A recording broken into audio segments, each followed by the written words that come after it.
biceps, your important muscles for your pulling motion and your general motor patterns throughout the day, but also some of those fitness muscles that we like to train and tone up, as well as some of the more general major muscle groups of our body.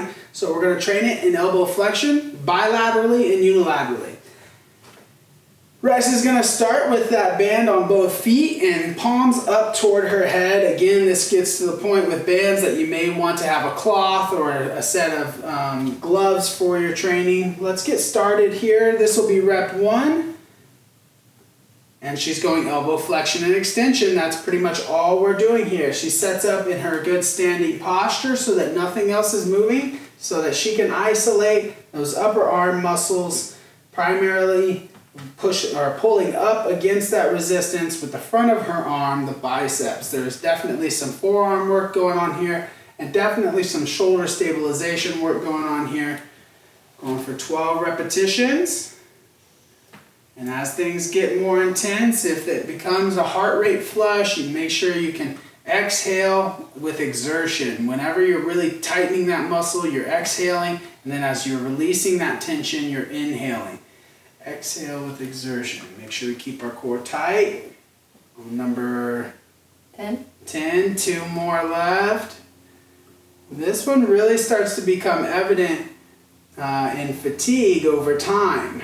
Rest. What's evident is that it's not just your biceps working. There's lots of shoulder stability in this one that you're going to feel. Let's do unilateral now. So you may need to tighten up in here to give yourself a full range of motion there. Yeah, so now step down.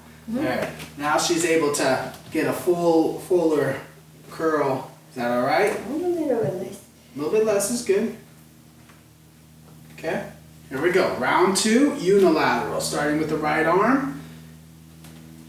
The challenge with the unilateral, as it was with push and pull, is that the body's going to tend to want to twist or change its angle. We have to maintain that perfect postural alignment as we go into these unilateral loading exercises.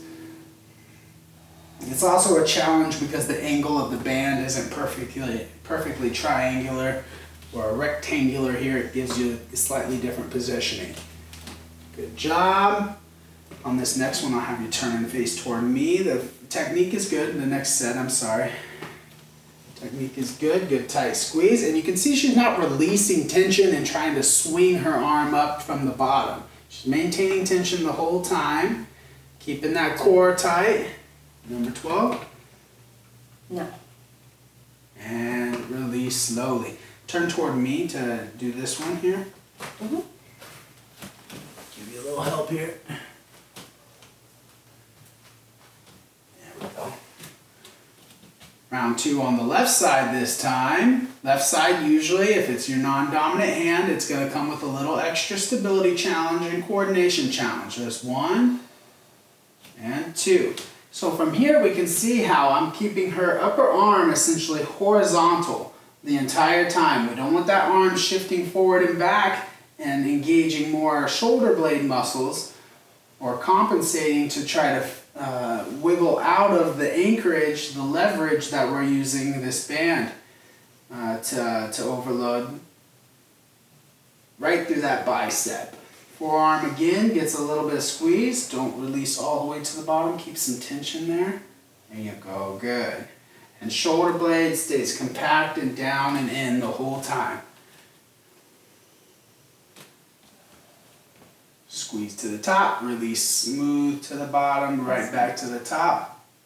Last one, and rest. Very good. We'll go back to a bilateral to finish up that pump up. Then you'll be ready for the beach. All tightened and toned in those arms. Our final round here is as everything starts to add up and you start to get fatigued, if you start feeling your body cheat or move and compensate, that's when you know you can rest. We're really targeting 8 to 12. Let's begin. Rice has got 12 in her, I know it. These smooth, slow strength exercises are really hyperactivating those neuromotor connections. So you should be feeling a shake and a tremble that you have to work against. That is a really good sign that you're pushing yourself, you're developing your neuromotor system, your neuromuscular systems, and time under tension will be your challenge, will be your overload.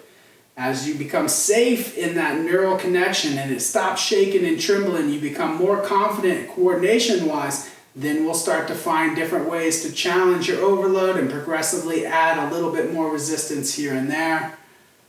Final few reps, nice and smooth to the bottom. Nothing has changed in her posture. She's done an excellent job of just isolating the elbows and isolating the biceps in flexion. Good. Nice work.